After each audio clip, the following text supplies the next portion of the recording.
अनंत प्रताप देव जी, आप पूछ लीजिए, आप पूछ लीजिए। अध्यक्ष महोदय, मेरा पूरक है अध्यक्ष महोदय, जब राज्य सरकार का अपना आधार स्टेट वेरिफिकेशन पोर्टल है तो सत्यापन की प्रक्रिया के लिए निश्चित समय सीमा क्यों नहीं तय की गई है? 16,934 आवेदनों में से शेष लंबित आवेदन के निपटारे में औसतन कितना समय लग रहा है? अध्यक्ष महोदय, जिन प्रखंडों में ऑपरेटर निलंबित हैं वहां के ग्रामीणों की दूरी प्रखंडों या जिला मुख्यालय की दूरी तय करनी पड़ रही है। इन रिक्त स्थानों को वैकल्पिक ऑपरेटर की व्यवस्था अब तक क्यों नहीं की गई है? नए ऑपरेटरों की ऑन बोर्डिंग की प्रक्रिया कब तक पूर्ण कर ली जाएगी? अध्यक्ष महोदय, माननीय सदस्य, सवाल आपका मंत्री के समक्ष है। अध्यक्ष महोदय, ये उत्तर भी आपके पास है। अध्यक्ष महोदय, ये बहुत इसके बीच में आपको क्या जानना है? अध्यक्ष महोदय, हमारा ये आपसे नम्र निवेदन है कि आधार सुधार में होने वाली प्रशासनिक देरी के कारण जिन ग्रामीणों को राशन कार्ड, पेंशन, अन्य डीपीटी लाभ नहीं मिल पा रहे हैं, क्या विभाग इनके लिए प्रोविजनल की कोई व्यवस्था करेगा ताकि तकनीकी कारणों से उनकी आजीविका न रुके? अध्यक्ष महोदय, हमारा सिंपल सा प्रश्न है कि आधार कार्ड जो अभी जो स्थिति है ग्रामीणों की, जिले से प्रखंड से जिले और जिले से आपको या रांची तक बहुत कठिनाई पड़ रहा है। अध्यक्ष महोदय, जन्म प्रमाण पत्र के लिए और आधार कार्ड सुधारने के लिए रांची जाना पड़ रहा है और 30 दिन से 90 दिन तक लग जा रहा है। मेरा आपके आसन से आग्रह है अध्यक्ष महोदय कि इसको सरल बनाया जाए और जिला स्तरीय आधार कार्ड को जो है बनवाया जाए ताकि लोगों को असुविधा का सामना न पड़े।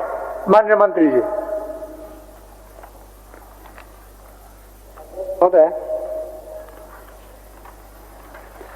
इसमें तो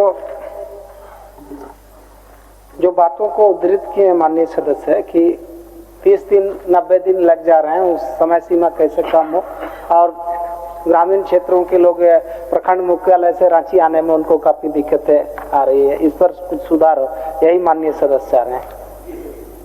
तो लेकिन एक बात इसमें स्पष्ट है अध्यक्ष महोदय कि भारतीय विशिष्ट पहचान प्राधिकार भारत सरकार के द्वारा आधार का पंजीकरण और ये संशोधन की प्रक्रिया चलती है, उसका मुख्यालय बेंगलोर में है और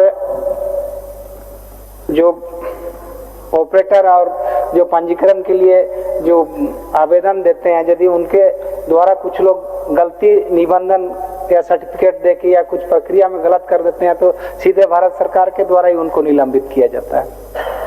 तो इसलिए वो फिर से आवेदन देंगे, फिर वहां से स्वीकृति होगा, तभी जाके जहां जहां अभी निलंबित है वैसे जगह पे हम लोग ऑपरेटर दे पाएंगे। और दूसरी बात की एक इनका जो चिंता है कि रांची जो रीजनल आधार सेंटर है जहां संशोधन की प्रक्रिया होती है पूरे राज्य का, इसके लिए हम लोग भारत सरकार को आग्रह कर सकते हैं कि हम लोग जिला मुख्यालय या प्रमंडलीय मुख्यालय में एक सेंटर खोला जाए ताकि लोगों को थोड़ा कम परेशानी हो। इसके लिए हम लोग भारत सरकार को आग्रह कर सकते हैं। माननीय सदस्य।